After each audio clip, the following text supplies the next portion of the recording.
हमने पिछली क्लास में संधि का चैप्टर स्टार्ट किया था, है ना, जिसमें हमने एक सूर्यास्त शब्द लिया था और एक हमने लिया था विधुदय और एक हमने शब्द लिया था सप्तर्षि। 3 शब्दों पर हमने संधि सीखी थी, है ना। तो तीनों शब्द ही स्वर संधि के अंतर्गत आते हैं, ये आप समझ लो बच्चों।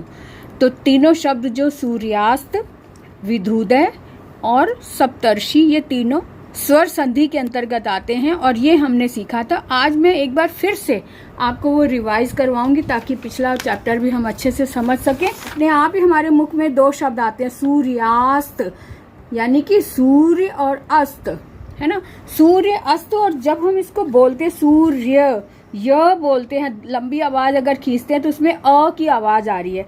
तो अ की आवाज आने का मतलब है कि इस य में अ मिला हुआ है और आ को हमने यहाँ पे लगा लिया अलग से समझने के लिए कि सूर्य में अ है, इसलिए हमने ये वाला आ यहाँ लगा दिया। और अस्त का आ तो हमें दिखाई ही दे रहा है, तो इस आ को भी हमने यहाँ पे ले लिया। तो अ और अ मिलकर बड़ा आ बन गया। जो दीर्घ संधि होती है उसका एक नियम होता है कि दोनों समान स्वर जब भी आते हैं, दोनों तरफ समान स्वर हो, अगर इधर आ है इधर भी आ है, ह्रस्व हो या फिर दीर्घ हो, लेकिन आ होना चाहिए दोनों तरफ, तो दोनों के मिलने से बड़ा आ यानी कि दीर्घ आ हो जाता है। इतनी बात क्लियर हो गई है ना। तो यानी कि अ और आ मिलकर आ, ये वाला दीर्घ आ हो गया। अब यहाँ पे देखिए सूर्य अस्त से सूर्यास्त कैसे बना, ये देखना ना। अब यहाँ पे देखो हमने लिखा सूर्य प्लस अस्त। अब सूर्य में से हमने ये वाला आ नीचे निकाल लिया था, इसका मतलब य में हल लग गया, य में स्वर हट चुका है, इसलिए हम य, क्योंकि व्यंजन है, व्यंजन स्वर के बिना तो बोले ही नहीं जा सकते, तो हमने इसका आ हमने नीचे ले लिया, तो इसलिए यहाँ पर हल बचा। तो सूर्य और साथ में अस्त है, ये वाला आ और ये वाला आ मिलकर आ बना। अब सूर्यास्त कैसे बना, अब देखो यहाँ पे दोबारा से लिखकर बता रही हूँ कि ये सूर्य हल वाला आ और ये जो दोनों के मिलने से बड़ा आ बना, इस आ को हमने यहाँ ले लिया, आ बड़ा आ हो गया। और साथ में यहाँ पे स्त बचा, क्योंकि आ यहाँ ले लिया हमने, यहाँ पर ये सिर्फ स्त बचा, तो स्त को हमने यहाँ ले लिया।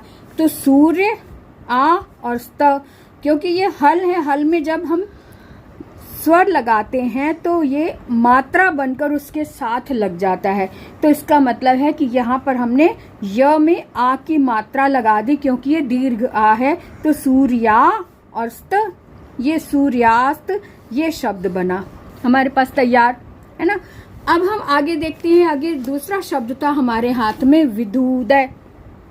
दूसरा शब्द विधुदय था ना, तो विधु, इसको जब हमने अलग किया तो विधु धन उदय, यानी दोनों तरफ यहाँ पर स्वर हैं, दोनों समान, इधर भी छोटा ऊ और इधर भी छोटा ऊ, यानी कि दोनों तरफ ऊ है, छोटा ऊ हो या बड़ा ऊ हो, लेकिन ऊ अगर है तो दोनों को ऊ को मिलाकर बड़ा ऊ बन जाता है, ये तय है। तो देखो विधु का हमने ऊ ले लिया और उदय का ऊ ले लिया, तो ये दोनों मिलकर बन गए ऊ धन ऊ मिलकर बड़ा ऊ, यानी दीर्घ ऊ बन गया। अब दीर्घ ऊ बन गया। अब ये इसको हमने बिल्कुल उसी तरह से देखना है कि विध, क्योंकि यहाँ पे हमने ऊ ले लिया, निकाल लिया, तो यहाँ पर ध में हल बचा, ध में से स्वर निकल गया, तो यानी कि यहाँ पर हल बचा ध में। तो विध धन उदय, उदय का भी ऊ हमने नीचे ले लिया, तो यहाँ पर दय बचा। तो विध और ये जो ऊ है, ये और ये मिलकर बड़ा ऊ बन गया। तो इसको हम यहाँ पर इस तरह से लिख के देखें दोबारा से, विध धन ये वाला ऊ और साथ में दय, तो बना विधुदय, है ना। बड़ा ऊ जो है मात्रा बनकर इसमें लग गया, तो शब्द बना विधु और दय, ये लग गया विधुदय। ठीक है। अब सप्तर्षि के बारे में भी देख लें। सप्तर्षि हमने पढ़ा था कि सप्तऋषि में गुण संधि होती है ना। सप्तर्षि लिखा ऐसे है, जब इसको बोलते हैं सप्तर्षि, सप्तर्षि यानी सप्त ऋषि, सप्त यानी ऋषि यानी 7 ऋषि। तो ऋषि का जो री है ये भी स्वर ही माना जाता है, स्वर होता है। तो सप्त, त में भी आ का स्वर आ रहा है ना, तो त में भी आ है, तो इसलिए इस आ को हमने निकाल कर यहाँ रख दिया और ऋषि का री ले लिया। और जब इस तरह से होता है कि एक तरफ अ है और उसके साथ में ऋषि वाला री आए, तब इन दोनों के स्थान पर अर हो जाता है अर, यानी कि र में हल लगा हुआ है, र में स्वर नहीं है, बिना स्वर का अर हो जाता है, ये र बन जाता है। अब यहाँ पे देखें तो ये सप्त ऋषि अगर है तो सप्तर्षि कैसे बना, है ना, तो क्योंकि अ और री से हमने अर बना लिया। अब यहाँ पे देखो सप्त में से अ निकल गया तो सप्त त में हल बचा, त में हल बचा ना, क्योंकि स्वर निकल गया। और ऋषि का जो री था वो भी हमने निकाल लिया था, तो री अ और री मिलकर अर बना, तो यहाँ पर हमने सेंटर में हमने अर मिला लिया, सप्त प्लस अ और री का जो अर बना वो हमने ले लिया अर, और साथ में इधर शी बचा, क्योंकि ऋषि में से हमने री निकाल लिया था तो यहाँ पे सिर्फ शी बचा, तो शी को हमने प्लस कर लिया, सप्त प्लस अर प्लस शी। अब इसको जोड़ेंगे तो कैसे बनेगा, ये त है, त में ये वाला अ जुड़ जाएगा, त और अ, जब में त में अ स्वर मिलेगा तो त में से हल हट जाएगा, तो त पूरा हो जाएगा, सब त, है ना। और ये जो र है ये आधा, इसमें हल लगा हुआ है, इसमें कोई स्वर नहीं है, र में स्वर नहीं है, इसका मतलब ये आधा। और आधा र जो होता है वो अपने पाँव में खड़ा नहीं हो सकता, उसको किसी न किसी सहायता की जरूरत पड़ती है, इसलिए इसके आगे वाला जो भी व्यंजन होता है ना वो उसके कंधे पर जाकर बैठ जाता है, क्योंकि वो अपने आप तो खड़ा नहीं हो सकता, इसलिए इस रा के आगे श है, ये शी, तो वो जो रा था वो इसके कंधे पर जाकर बैठ गया, तो सब त तक तो ये अला आ जुड़ गया, सब त, और ये जो र है ये यहाँ पर बैठ गया, तर शी, सब तरशी ऐसे बन गया, ठीक है ना। तो इसको हम इस तरह से लिखेंगे, सब तरशी। ये क्लियर हो गई। तो यानी कि इस ऐसे वाली संधि को हम गुण संधि बोलते हैं, ये आप ध्यान रख लो। एक तो हमने सीखी कि दीर्घ संधि जिसमें दोनों तरफ समान स्वर होता है वो दीर्घ संधि, और जहां पर अ के बाद री मिले तो वो गुण संधि होती है। गुण संधि के और भी नियम होते हैं, वो अब हम आगे और डिटेल में सीखेंगे कि संधि जो है सप्तर्षि अगर बनी है तो और क्या क्या होता है गुण संधि में, तो हम अब आगे भी देखेंगे कि गुण संधि में और क्या क्या होता है। हाँ, तो हम लोग बात कर रहे थे गुण संधि की, तो गुण संधि के अंतर्गत और भी बहुत कुछ होता है, सिर्फ अ और री ही नहीं होता। यहाँ पर हम देखेंगे कि गुण संधि और किन किन तरीकों से बनती है। जब यहाँ इसकी परिभाषा देखो ध्यान से कि जब अ अथवा आ, यानी कि अ हो या फिर आ हो एक तरफ, यानी पहले वाले पद में अ होना चाहिए, चाहे वो दीर्घ हो, चाहे छोटा हो, चाहे बड़ा हो, ना।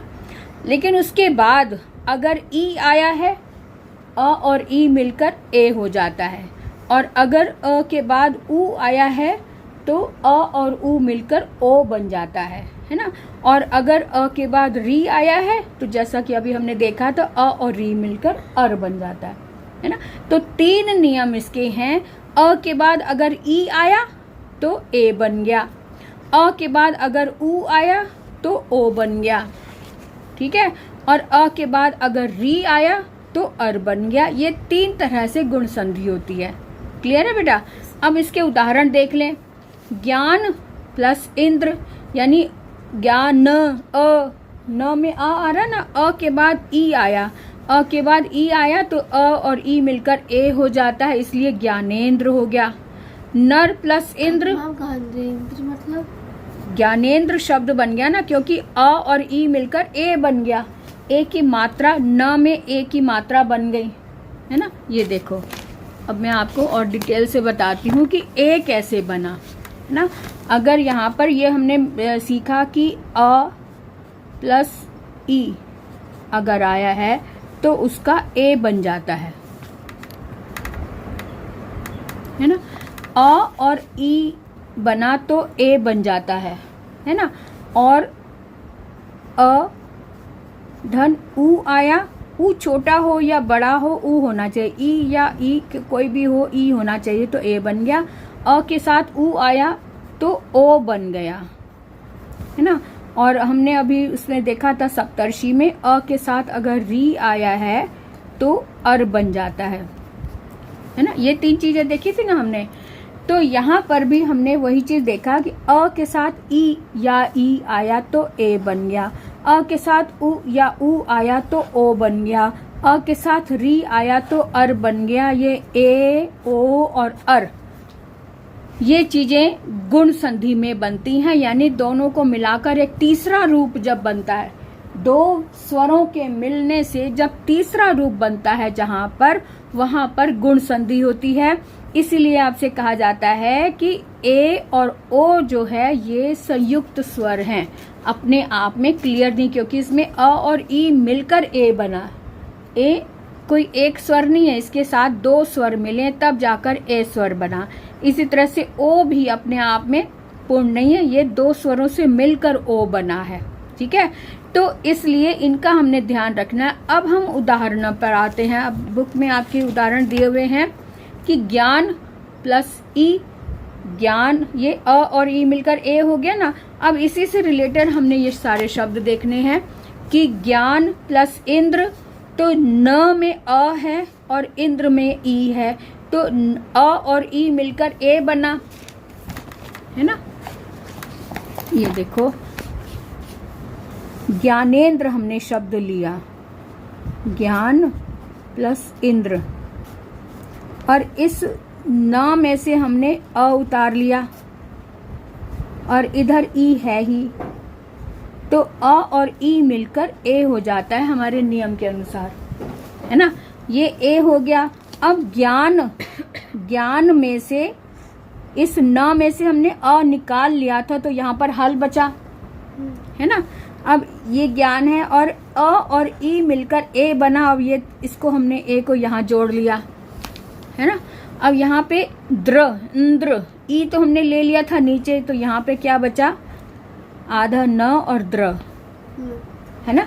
अब इसको जब हम जोड़ेंगे तो ये न में ए मात्रा मिलकर इसमें लग जाएगी ए, है ना। तो ज्ञा, न में ए मिल गया तो ने, अंद्र ये लग गया, ज्ञानेंद्र, ये शब्द बना। समझ आ गया ना बेटा अच्छे से। बस ऐसे ही जोड़ने स्वरों को। तो ये जहां पर अ और ए मिलकर, अ और ई मिलकर एक नया तीसरा रूप जहां बनता है, वहां पर गुण संधि होती है। ये आपने ध्यान रखना है।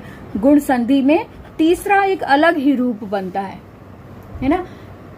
दीर्घ संधि में उसी स्वर का दीर्घ हो जाता है, चाहे अ आ है तो बड़ा आ, उ है तो बड़ा उ, ई है तो बड़ी ई, है ना।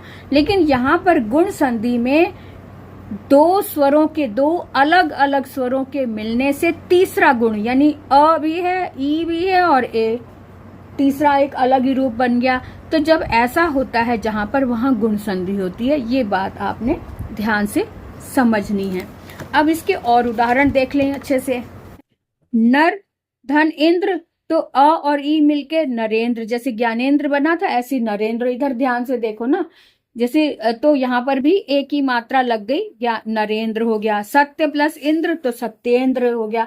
जहां पर भी अ और ई आया वहां पर ए बन गया, तो वहां पे ए की मात्रा लग गई, सत्येंद्र, सत्येंद्र।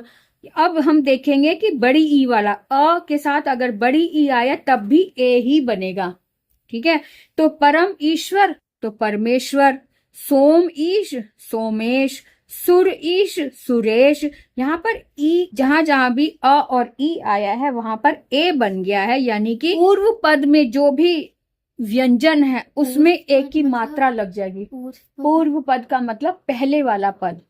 पूर्व जो परम पहले आया है ना, और जो बाहर वाला होता है उसको उत्तर पद बोलते हैं। इसको पूर्व और ये उत्तर पद। तो पहले वाले पद में जो भी व्यंजन आया है उसमें उसके आगे अगर ई आया है तो वो ए बन जाएगा, अगर उ आया है तो ओ बन जाएगा। यहाँ पर सब में ई आया है तो इसलिए ए की मात्रा इसके साथ लग जाएगी।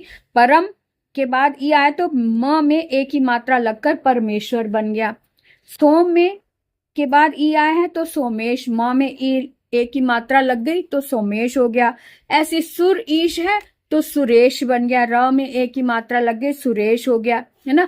ऐसे इधर देखो, धर्म धन इंद्र है तो धर्मेंद्र हो गया, वीर इंद्र वीरेंद्र हो गया, पुष्प इंद्र पुष्पेंद्र हो गया, नर ईश नरेश हो गया, दिन ईश दिनेश हो गया, गण ईश गणेश हो गया। क्लियर है ना बेटा। अब हम देखेंगे कि ऊ अगर आता है, ऊ अ के बाद अगर ऊ आया तब क्या होगा। देखो अब यहाँ अभी पीछे जो हमने देखा था उसमें यहाँ पर ह्रस्व आ था और साथ में इधर ई, छोटी ई और बड़ी ई देखी थी हमने। लेकिन अब यहाँ पर ह्रस्व दीर्घ आ की बात हो रही है। यहाँ पर दीर्घ आ है, उसके साथ ई आया तब भी ए ही बनेगा। आ होना चाहिए, चाहे दीर्घ हो चाहे ह्रस्व हो। और उसके बाद अगर ई दीर्घ है या ह्रस्व है लेकिन ई है तो ए ही बनेगा, ए रूप बनेगा ये वाला। अब देखो राजा इंद्र तब भी राजेंद्र बनेगा, महाइंद्र तब भी महेंद्र बनेगा। अब यहाँ पे देखो दोनों तरफ दीर्घ स्वर है, इधर आ बड़ा आ और इधर बड़ी ई, तब भी ए ही बनेगा रूप। इस बात का ध्यान रखना है। आ के बाद ई होना चाहिए, चाहे वो ह्रस्व हो चाहे वो दीर्घ हो, तो वो ए ही बनेगा। अब महाईश है तब भी महेश बना, महाईश्वर तब भी महेश्वर बना।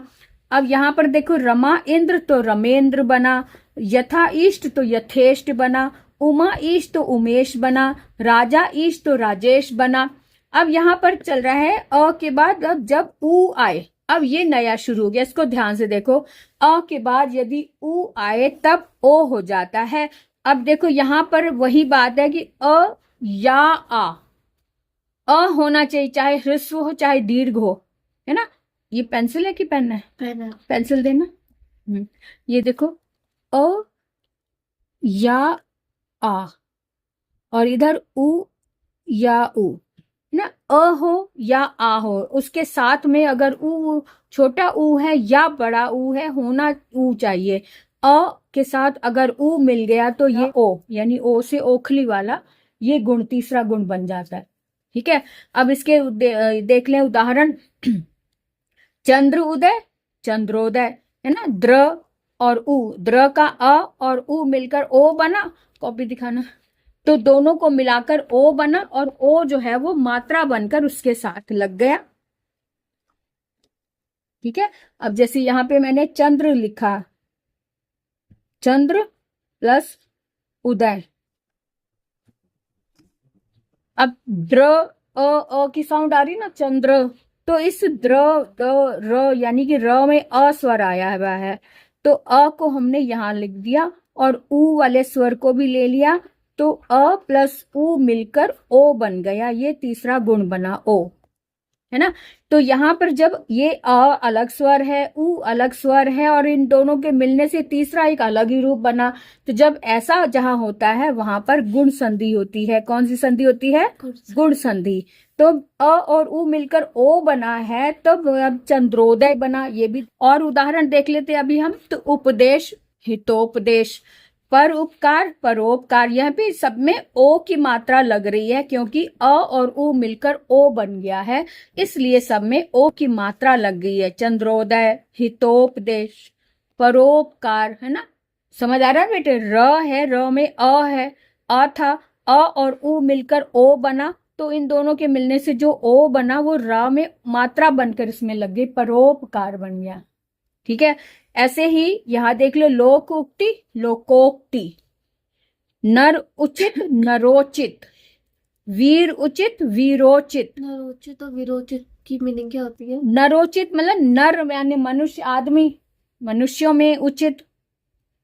नरोचित तो उचित मतलब जो सही है, और वीर उचित जो वीरों में उचित है, वीरों में जो सही है वो वीरोचित हो गया।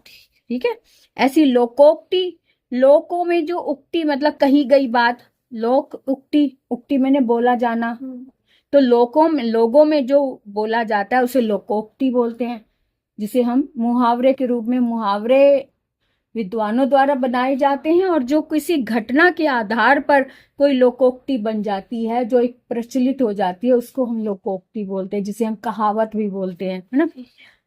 अब बात करेंगे कि अ के साथ अगर बड़ा ऊ मिल जाए। अभी तक हमने छोटा ऊ देखा, अब हम देखेंगे कि अ के साथ अगर बड़ा ऊ मिल जाए तब भी ओ ही होगा, है ना।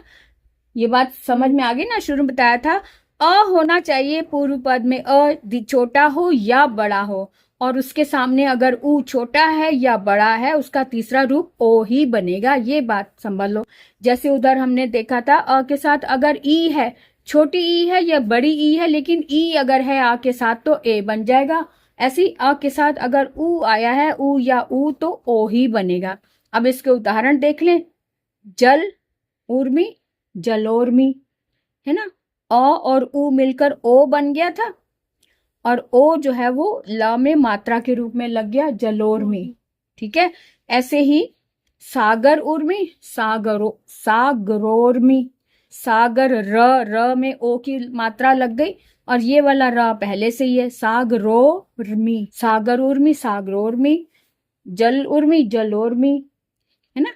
अच्छा, उसके बाद देखो यहाँ पे बड़ा आ है, तब भी उसके बाद ऊ आया, तब भी ओ ही बनेगा। अगर इधर आ है उसके साथ ओ, तब भी ओ ही बनेगा। अब महा उदधि, महोदधि। महा मतलब महान, उदधि का मतलब सागर से होता है, तो उदधि यानी महासागर, है ना। महाउदय, महोदय। महान उदय किसी का हो तो महोदय हो गया। और महाउत्सव, महोत्सव, है ना। आ और ऊ मिलकर ओ बन गया ना, तो ह में ओ की मात्रा लगी, महोत्सव। जन्म उत्सव, तो जन्म म में ऊ मिल गया, ऊ मिलकर ओ मिल गया, ओ बन गया, इसलिए जन्मोत्सव हो गया। अ और ऊ मिलकर ओ बना, इसलिए म में हमने ओ की मात्रा लगा दी इन दोनों की जगह पर, है ना। तो ओ, तो ये जो ऊ होता है ना, और इधर वाला ऊ और ई, ये खत्म हो जाते हैं इसकी जगह, तो इसलिए वो मात्रा बनकर उसमें लग जाता है, तो जन्मोत्सव हो गया। ऐसी आ और ऊ मिलकर फिर से ओ बना, यानी इधर दोनों तरफ दीर्घ स्वर हैं। बड़ा आ है और बड़ा ऊ है, तभी ओ ही बना। तो महा ऊर्जा, दोनों में इधर बड़ा आ है, इधर बड़ा ऊ है, लेकिन दोनों के मिलन पे हम बना ओ ही है, तो महोर्जा, महा ऊर्जा, महोर्जा, है ना। ऐसे ही गंगा उर्मी, गंगोर्मी। दया उर्मी, दयोर्मी। यमुना उर्मी, यमुनोर्मी। इस तरह से शब्द बना। अब अर वाले भी आ गए, जो हमने पहले सीखा था सप्तर्षि वाला, तो यहाँ पे ऋषि वाले भी आ गए। तो हमने क्या सीखा था कि अ के साथ अगर री आए तो अर बन जाता है, जिसमें र में हल होता है। अब यहाँ पे देव ऋषि तो देवर्षि, ब्रह्म ऋषि तो ब्रह्मर्षि, है ना। सप्त ऋषि तो सप्तर्षि, वसंत ऋतु तो वसंतर्तु। इस तरह से शब्द बन जाते हैं। अब अगर कहें कि अगर पूर्व रूप में बड़ा आ है, तब भी री के मिलने से वो अर ही बनेगा, तो महर्षि, महर्षि। राजा ऋषि तो राजर्षि। इस तरह से ये गुण संधि रूप बनती है। ठीक है।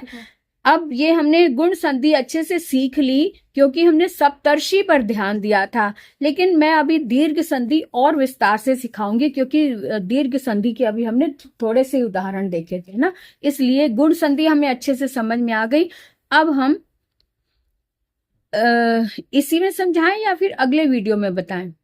अगले वीडियो में मैं सोच रही हूँ कि आपके वृद्धि संधि और वो बाकी भी समझाऊंगी, तो दीर्घ संधि के साथ करते हुए हम वृद्धि संधि भी कर लेंगे। अभी आज आप गुण संधि के उदाहरण की प्रैक्टिस करो जितनी भी हो सके। ठीक है।